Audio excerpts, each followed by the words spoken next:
Hi, everyone. My name is Erin McLaughlin, and I'm the Vice President of Private Market Resources at ACEC. And this is our first in a series of presentations that we're doing on a monthly basis to give you, in 10 minutes or less, our economic and market outlook data and the most recent data that we're analyzing. And this is for September 2021. So very quickly, again, I'm Erin McLaughlin. I joined ACEC in 2017 after about 20 years in the industry, including 10 years with Dewberry. And I lead our efforts around analyzing private market and economic trends and connecting these to policy implications for the engineering industry. So I often show this slide just to remind everyone that at our member firms are designing the entire built environment. And although ACEC is well known for transportation, which comes in at about 19% of what's spent on design and construction, and water wastewater at 5%, there are many other sectors that we're analyzing and that our member firms are doing work in. So very briefly, I'm going to hit on the high points for our 5 macroeconomic trends that we identified as most impacting our industry in the second half of 2021. So the firstly is that we are no longer in our pandemic-caused recession. Unlike previous recessions, it's not taking us many quarters and years to recover. After our extreme dip in the second quarter of 2020 and in Q3 of 2020, we have been rebounding ever since. And one of the indicators that we look at to make sure that we are also rebounding is the AE revenues forecast that the U.S. Consensus Bureau does. This is actually a survey they do quarterly of all the different professional services and other services. And just released a couple weeks ago in August, we learned that we had a 9.8% increase from the previous quarter, which was Q1 of 2021. And so this brings us up to $91 billion of revenue, and that actually exceeds our best ever quarter of Q4 2019. So in essence, we are now fully recovered. The other data point that we track closely is construction put in place. So this includes both design and construction spending. And when we look at 2020 over 2019, we see that we did have a considerable decline, about 3%, in private non-residential spending, but we actually grew in public spending, and private residential spending grew by almost 12%. So 2020 actually ended year over year higher than 2019. This year, we're seeing even more dramatic growth of that residential market, which is up almost 26% in the first 7 months of this year. July is the latest month we have data for, compared to last year. We are seeing a steeper decline in public, which is now down 7% this year. And private has declined a little bit from the pandemic, but has really flattened out. In the next slide, you'll see where we do a comparison to really show that trend of public spending decline. And so you can see, during 2020, the bottom of the chart, we were still growing at a pretty steady pace, down from about 5% to about 3%. But for most of 2021, public spending has been declining. And this is really attributed to the lack of tax revenue collection from gas taxes, sales taxes, income and property taxes from the recession last year.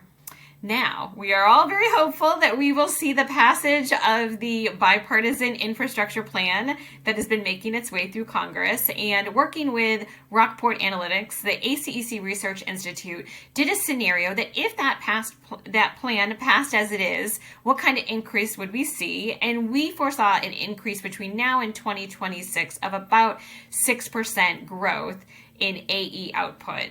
So we are very much looking forward to seeing that plan pass. Now, looking at our third trend, the residential market booms, very closely, we can sort of see by permits issued for new privately owned housing that wave really did take off. It was going pretty strong before the pandemic, but it has come up considerably. And in January of this year was a peak of 1.9 million units authorized on an annualized basis, throughout the country. And we had not seen a number like that since May of 2006. Now, what's really interesting is when you dig a little bit into the regional data, you can see that the South region and the Midwest is where we're really experiencing that residential growth. So they're growing at 25 and about 21%. And the northeastern part of the U.S. is just under 4%, and the West Coast is just under 2%. And what that really comes down to is housing affordability. We're seeing that growth in the Sun Belt and in the Midwest region because it is still a place where many families can afford to move up and to buy new houses, and cost is not as burdensome.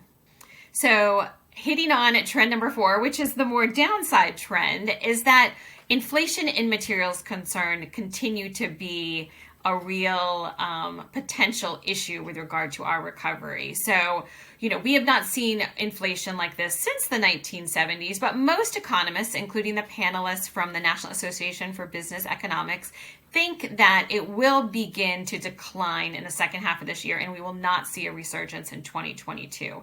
Now, the core inflation rate, which is tracked monthly, did peak in June at 4.5%, but the recent July numbers, the ones we have the most data for, it did come down a tiny bit to 4.3%. So next month, we'll look at that August number to see if it came down a little bit more.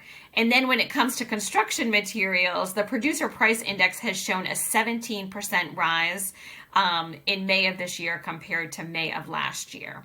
In the following slide, we have a nice chart which shows the differences between May of this year and May of last year. So you can see that incredible growth is really related to lumber and wood related construction materials. Softwood lumber year-over-year growth of 154%. And then behind that is sort of the iron and steel markets. And at the very bottom, although not necessarily a construction material, certainly necessary for the business, the larger industry that we're in, is the cost of gasoline and diesel has grown as well. Our last trend that we're going to take a quick look at is the human factor, labor. So for engineering firms, labor costs and availability remain an incredibly high concern. We have a very tight labor market, both in our industry and, of course, in the country as a whole. The pandemic and the recession has had a great impact on women and others that have significant responsibilities outside of work. And there's been a level of uncertainty regarding whether or not remote work should continue or if we should have hybrid and what that looks like. And of course, with regards to the variants that we're now seeing, and of course, a lot of our data points are sort of lagging by a couple months. But with this variant, we'll be tracking closely in the next couple months what kind of effect that had on all of these trends. And then, of course, the human factor as well. I wanted to also share the 4 private market sector ACEC. So we do this for commercial and residential real estate, energy and utilities, intermodal and logistics, as well as healthcare and science and technology. And if you visit acec.org and go under business resources, you'll see our private industry briefs where you can, for free, download our insights into each one of these markets. And we wanted to share what markets are hot and not over the next few years. We are looking at communication, including data centers and broadband being the hottest market, and then water, wastewater, and transportation coming up behind. And I think that is really about the kind of community infrastructure that we're seeing around this great residential development that we're seeing over the last couple years. And then in the not, our public safety, and that may be attributed to, a lack of tax revenues that we've seen in the last couple years, as well as, sectors that where social distancing really can't happen, such as lodging and amusement and recreation facilities.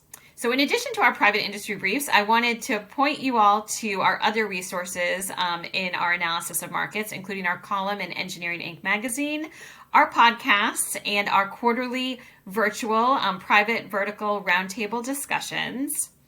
And then our last slide is simply my contact information. So I look forward to hearing from any of you on what else we can look into and what you're experiencing in your markets. Thank you.